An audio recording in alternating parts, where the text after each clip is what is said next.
Cape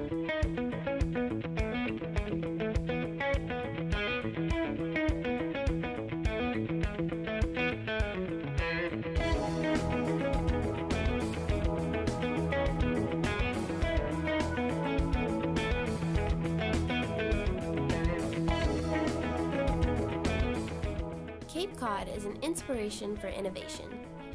eSTEAMERS will introduce you to the often overlooked entrepreneurs who are building Cape Cod's future with STEAM.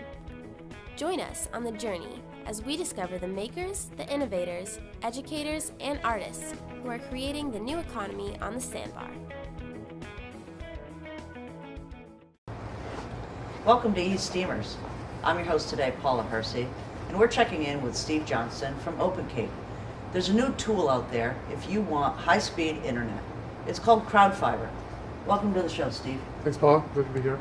So, OpenCape, you are the new executive director. How about a little background here of how long you've been there and kind of where OpenCape is today from where it started? Sure.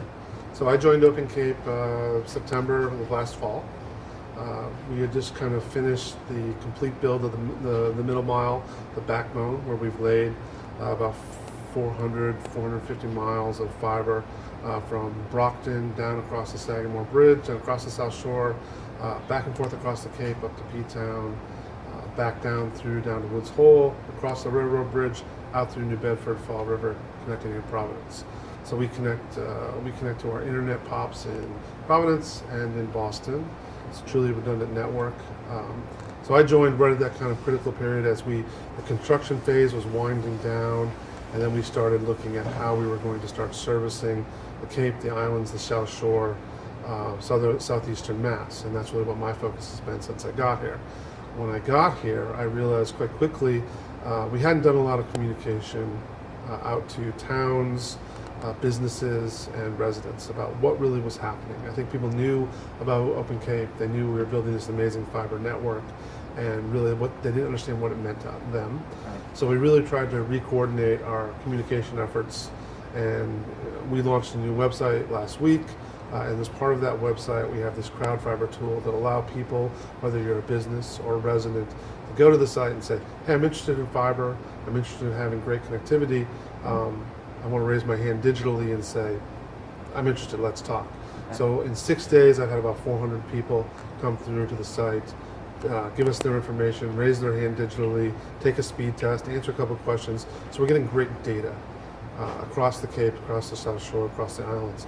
So that's really the first step in us rolling out fiber to the home, to communities, connecting more businesses, and kind of moving forward, really having a connected Cape and islands. Right. So why is that important? I mean, the Joe resident here, they might have a Comcast connection. They're, okay with it or somewhat satisfied with it. What does it mean for a business or even a resident to have that high-speed fiber? What's the difference? Sure. Well, the difference is, and we're certainly not anti-Comcast or anti-Verizon. Sure. For some people who are just checking their email or doing a little web surfing, that's entirely fine. It's appropriate. But for a lot of different reasons, if you're a business, if you're someone who works from home, you may be looking for a more symmetrical connection. When I say symmetrical, I'm talking about if you've ever downloaded something or uploaded something, you might download something relatively quickly, then you go to upload it, and it takes 5 hours or 6 hours to, whether it's your kids' videos or, home videos or graduation or whatnot, it takes forever. So when you talk about fiber connections, you're talking about symmetry, a symmetrical connection. So your download speed matches your upload speed. So if you're downloading at 500 megs or a gigabyte, your upload is going to match that. For businesses who are moving data back and forth, critical data applications, even for video producers like yourself who are uploading videos to your servers, that's a huge time saving. You can upload 3, 4, 5 gigabit files in a matter of minutes versus a matter of hours. That's nirvana. What? It is the bane of our existence, is trying to get video from one place to another. It's really difficult, and we talk about that at the media center. So having something that would take that bottleneck away would be amazing. Well, for businesses, the other part of this, and for residents as well, because the line between businesses and residents is very blurry, and I'll talk about that in a second, but the other thing is latency. So latency, With our fiber network, I mean, the OpenCape network is really one of the most sophisticated fiber networks on the planet. I mean, quite frankly, I could take the entire internet traffic from the planet and run it across the network if I wanted to. We have that much capability. And so latency, and this is one of the things, we power Joint Base Cape Cod. Okay. So when you're flying a drone, let's say for an example, and you turn that joystick to the right, whether that drone's 1,000 miles away, 5,000 or 25,000 miles away, that drone has to turn right. And the latency, the time it takes when you turn that joystick to when the drone actually moves, it's almost instantaneously. It's because our network has zero latency in it. So whether you're moving data to New York or Boston or Tokyo, it's super fast. And that's the other big benefit to businesses. It's really having access to a network that was built for the future versus pre-existing, revamped, reworked copper networks that some of the incumbent providers have. That's really the big difference. But the line that's being blurred between residents and businesses, and I think the real opportunity, particularly on the Cape, is as people want to work home for more, they don't want to commute into Boston. You know, I commuted to Boston for 7 years and then to Wellesley for 5 years. When I was a vice president at an internet company on the West Coast, I ran our New York and our London office out of East Sandwich from my home. And I understand the challenges of working remotely and moving data back and forth. More and more people can spend their time on the Cape, extend that window of time, whether it's a first home or a second home, extend the time they spend here, and that sends a powerful economic message to the region.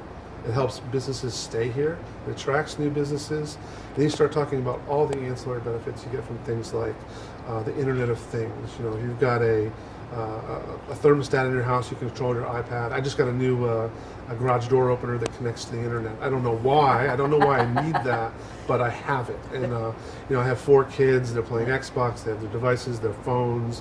My wife works from home. You know, we're a connected household, and that's only going to continue as we see the Internet of Things kind of creep along, where your refrigerator's talking to you, your coffee maker's talking to you, your Amazon Echo, all these type of things are in your devices. They're connected, and that's why having this level of connectivity is going to be critical. Okay, so let's come back to the crowd fiber tool, which I think is fantastic because then you can determine by neighborhood throughout the Cape. The Cape's a fairly large region, 15 towns, so you can actually look at interest for this. So tell me where the idea for the crowd fiber tool came from and how you're implementing it, how people can actually use it. Sure. No, it's a great question.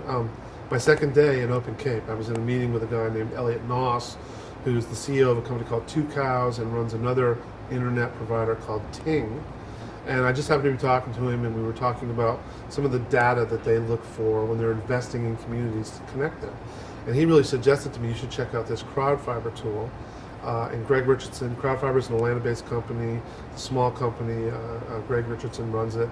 And they've worked with a lot of BTOP recipients, and that's how we got our initial funding for OpenCape before my time. You know, we got all this money, and they've worked with a bunch of BTOPs about managing interest, managing demand. So I talked with Greg, and you know, we have a unique situation, a unique geographic area, because we've got the Cape, where parts of the Cape have decent service, other parts of it are completely underserved.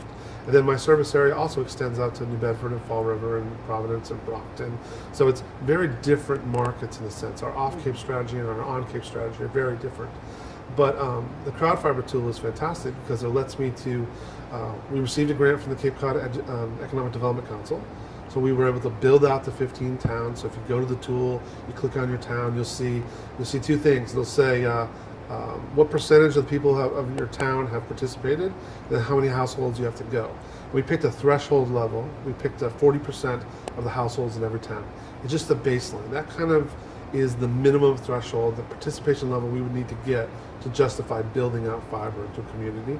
So for some of the smaller towns like P-Town and Truro and Wellfleet, the number is in the hundreds. For some of the larger towns like Falmouth and Sandwich and Yarmouth and whatnot, the number's in the thousands. So it really is reflective of what your community looks like. So you go in, you and give us your email address, your name, and your address. That's all we're looking for. And that maps your property. The next thing you can do is you can actually take a speed test. And that's critically important because it allows us to paint a picture of what your current connection levels are. And some people we've seen, you know, we've been live for 6 days, about 400 people have done it. We've seen connections that people downloading at 1 megabit per second and up at half a megabit per second. And then some people who have great connections, 150, 160 megabits per second. So that's great. So we're getting a wide range, but the average connection speed through 400 participants is 40 megabits down and 7 up. So let's put that in some types of terms that some of our viewers can understand. Megabits. What related to Netflix? So if you're typical, the typical connection you're going to probably see someone on the Cape is probably 25 to 50 megabits down. If you've got a Comcast or a Verizon connection, the more people that use that, it's going to slow down. Okay. So the more people that are using it at any given moment, that's why you come home from work. Maybe all the kids in your household are on their devices. Everyone's watching TV and doing things or downloading. Including your neighborhood, too. Including your neighborhood. So the demand is high. So that shared connectivity is being kind of sucked away, so your performance levels come down. If you've ever gone on your internet to upload something for work at 3 o'clock in the morning, your internet's flying. It's amazing. Wow, this is great. Why can't it be like this all the time? Well, quite simply because there's no demand at that time. So that's what fiber would be like all the time. So if I had a fiber connection to your house and you had a gigabit connection, 1,000 megabits. A gigabit is 1,000 megabits. So when you're downloading your Netflix or whatever it is you're doing, I can download like a HD Netflix movie in my office. We have a gigabit connection in about 2 seconds. And I can upload it in about 2 seconds. So if you've ever been watching a movie and buffering that little circle, yeah, we don't ever see those ever, and you wouldn't. So it's not just about faster Netflix, it's about all the other things that you can do. When you look at fiber, it really becomes a tool for many of the issues, the challenges that we have here in the Cape as well in the South Shore, whether it's education. We're connecting right now. We've connected 74% of the high schools on the Cape. So we're about to build out to Monomoy, the Monomoy Regional High School, and their schools. We're looking at Bourne and DY are the only two that we haven't kind of locked up. But we're seeing exponential increases in the way the schools are using bandwidth. So my son is a freshman at Sandwich High School. I went in there for their orientation, and I was listening to the superintendent talk about, we've got all these Chromebooks, 1,300 Chromebooks we're unleashing to the kids, and we've got a new football field and a new pool. They never talked about the fact that they had this great connection to OpenCape, and we had connected them almost a year ago, and they'd never turned it on. So on one of my first days, we actually got them to turn it on. Now they're utilizing it, and they're really being able to take advantage of this level of connectivity. Because with the Chromebooks and some of the tools that kids are using now, they're reaching to servers in the schools while they're doing their homework. They're connecting remotely, so it's a constant balance. So having that level of connectivity is critically important. Excellent. So you talk about critical for schools and the resident, but let's talk a little bit about business. We're in a beautiful space today. First eSTEAMERS shows that we've actually done on location, and I chose this Cape space for the simple reason that it's something innovative here in the Cape, and innovation includes their connectivity. They're one of a co-working space here on the Cape, one of the only co-working spaces on the Cape, but it's connected to OpenCape. Sure, it is. It is. This is one of our pride and joy clients. We love. I can just tell you right now, when I first started OpenCape, we literally sat in a strategy meeting and talked about we need to have a place like this. We can showcase the speed, allow people to come in and work.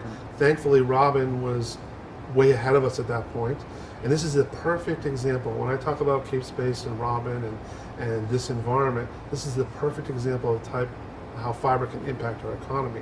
Robin couldn't do this business unless she was connected to the OpenCape network, because this is here. And she's come here, she's built an amazing facility that people love working out of. We were actually her first client in addition to providing the connectivity here, because I saw the potential of this place. We're expanding, we're growing. We have 11,000 square feet over in Barnstable Village. We've rented out part of it to Cape Light Compact, so I needed some additional space for additional staffing, maybe adding, and that's why I chose this location. So it's a great example of what's possible when you have this level of connectivity. Here's someone who comes from New York, she comes with a great idea, she's created a fabulous place, and now she's driving more business here.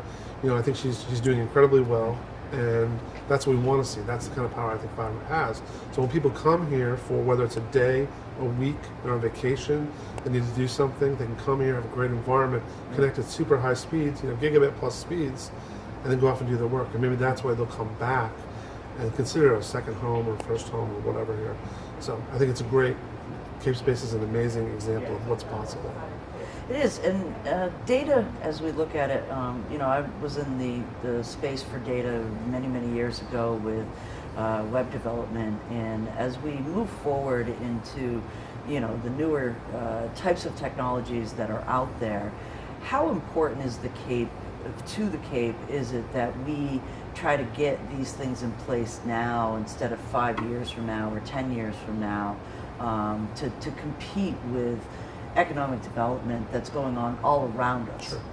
Well, it's critical. I mean, having the backbone that's already in place is fantastic, because we have this. It's like a super highway that we have here. It's like the Autobahn that we have here for information. We just need to build some more off ramps into communities so we can get out to them. That's kind of one of the ways I use it. I also use the analogy. There's all this talk about a third bridge on the Cape. Right. OpenCape really is the third bridge, and I've been talking a lot about that, because when you think about how it will impact our lives, whether you're commuting into Boston every day, I mean, it's a horrible commute. No one likes to do that. We've all done it. If you don't need to do it, you can work remotely at home and have the same level or a better level of connectivity than folks that are in your office in Boston or Providence or wherever you're doing it. That's fantastic. And I think the trend is moving that more and more. I talk to corporate CEOs. They're downsizing their corporate offices. People are working remotely. They want that level of connectivity. We're working very hard in the Boston area to encourage folks to say, look, why don't you come down here and take 15 or 20 spaces in a place like Cape Space, or put a little office down here. Would you rather live on the Cape and work on the Cape than back and forth to Boston every day? I mean, it's a beautiful environment. We should take advantage of it. And that's one of the reasons. So, it saves on infrastructure, wear and tear on the roads, the environmental impact from going off, all the cars driving back and forth. And then you start looking at all the practical applications, whether it's healthcare. We haven't even talked about healthcare.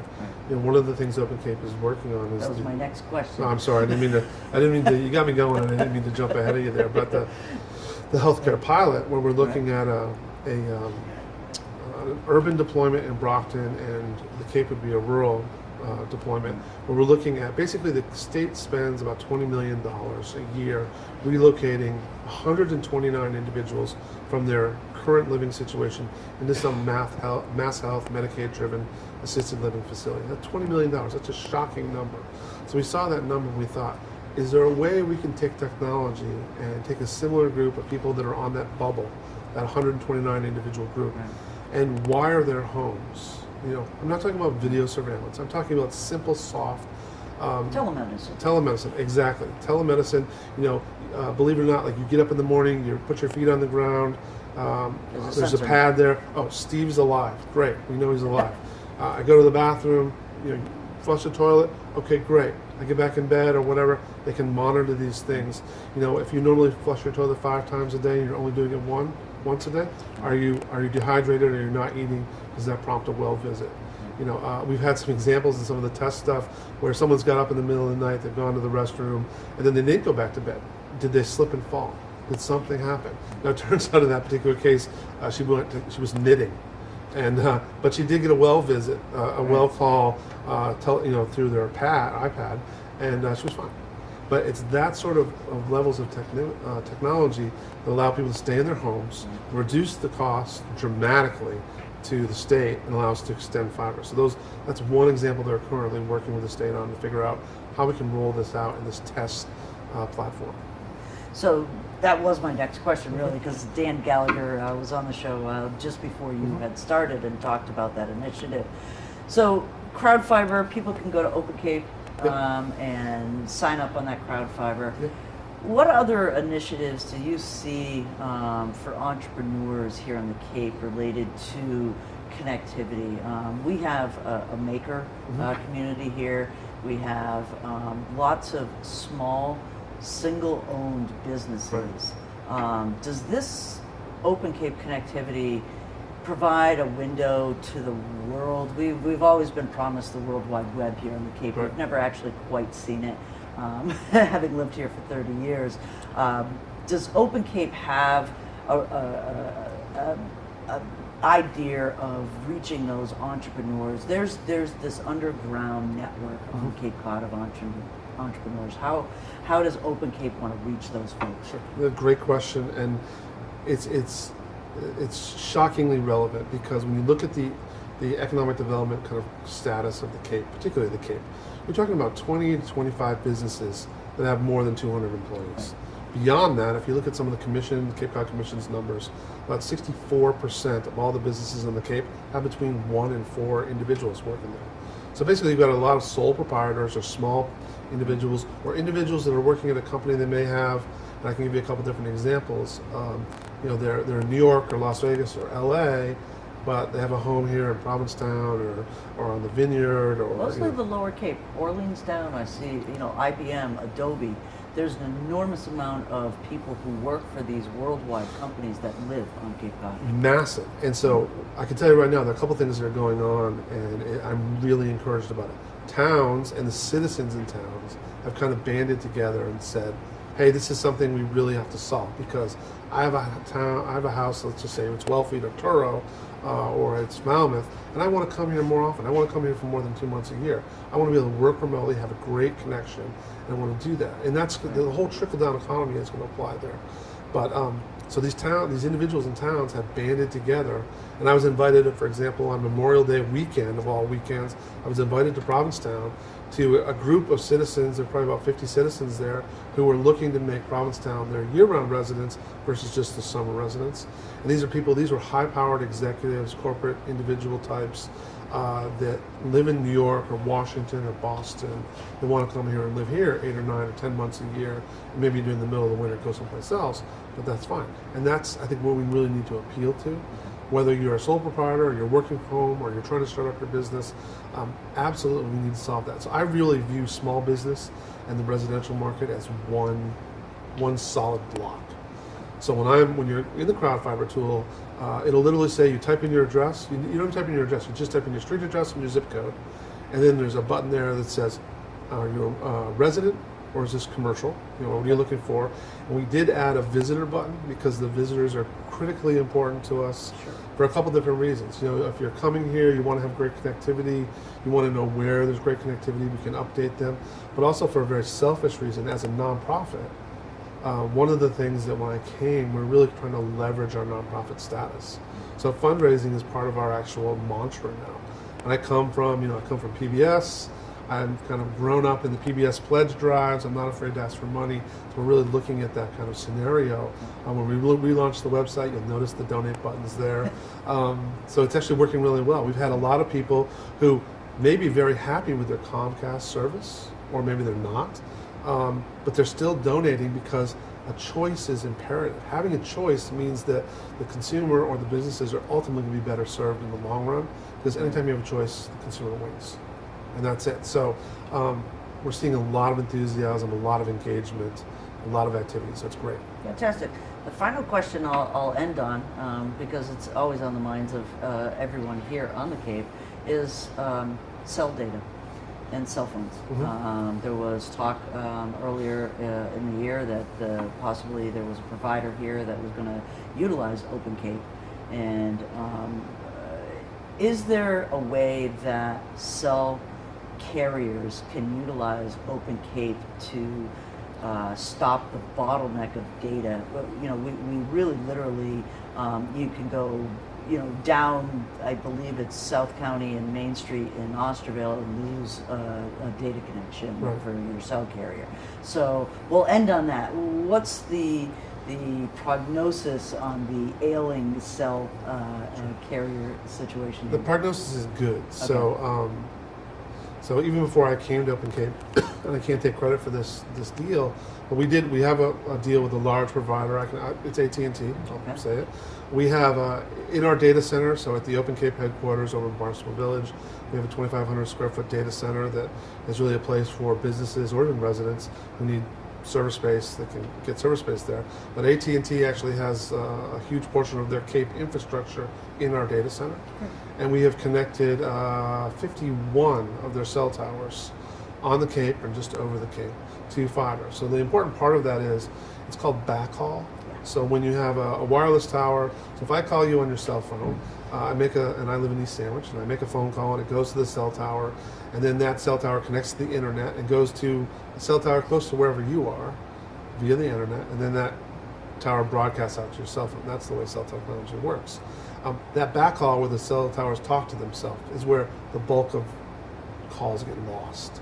And so by connecting to the fiber, we reduce the likelihood. We move them away from the copper connections they're on. The capacity is greater, the lost calls, the drop calls are much lower. That doesn't mean the signal strength is going to get stronger from the tower. That's a provider issue that they need to work on. But this is only going to continue. So I can tell you right now, I get calls all the time from all the major providers. I've got some deals coming with some of them that are looking to have access to our fiber, have to connect towers, to store data in our data center, that type of things. So we're working really hard on that because, quite frankly, it's a good business model for us. Yeah. Every time I'm extending laterals out to cell towers, I'll give you a perfect example. I'm building a cell tower and there's a cell tower right by a hospital. Well, you bet I'm going to go connect to that cell tower, I'm going to connect the hospital, and then we look at everyone between point A and point Z. Who can we connect in between? And that's what the whole point of the crowd fiber stuff is. So I can say, hey, I know I'm going to do these builds anyway. Who can I connect while I'm doing it? That's where the economies of scale come into place. You go on our website, you can read some case studies of places like Leverett, Mass. They connected their entire community. They 800 homes that went down the roads, literally right down the street, connected every house, whether you're getting service or not. And the reason they did that was economies of scale. It's so much cheaper to do it while you're there. And they have gigabyte level connections, and they pay $24.95 a month for their internet connectivity. And on top of that, they do pay a $40 fee to offset the capital cost of building the network. But that's a great deal. $60, $65 a month for gigabit plus connectivity. That's a good deal, exactly. Excellent. Fantastic, Steve. I really thank you. You made it palatable for people to understand some of the technology. I personally love the phrase backhaul myself. Mm-hmm. So thanks, and I'll have you on again, and you'll give us another update once you. How long is this crowd fiber tool going to run? It's going to run kind of perpetuity for the moment. I mean, literally, we've been live for 6 days. Okay. So I imagine in a month, 2 months, we're going to have some great data. Okay. The important thing I didn't mention is we're going to take that data, and we're already sharing it with the towns to say, here's the town of Falmouth, or here's Sandwich, or here's Yarmouth. Here's what the demand looks like. Let's come up with a plan. So this is the critical part of this whole process. Is really, you go to the site, if you give your data, share it with your neighbors. Tell your neighbors about it, tell your friends about it, because I need entire communities to share their data so I have a real picture of what the demand is. Fantastic. Thanks a lot, Thanks, Steve. Paul. Take care. Take care. I'm Paula Hersey, and this is eSTEAMERS.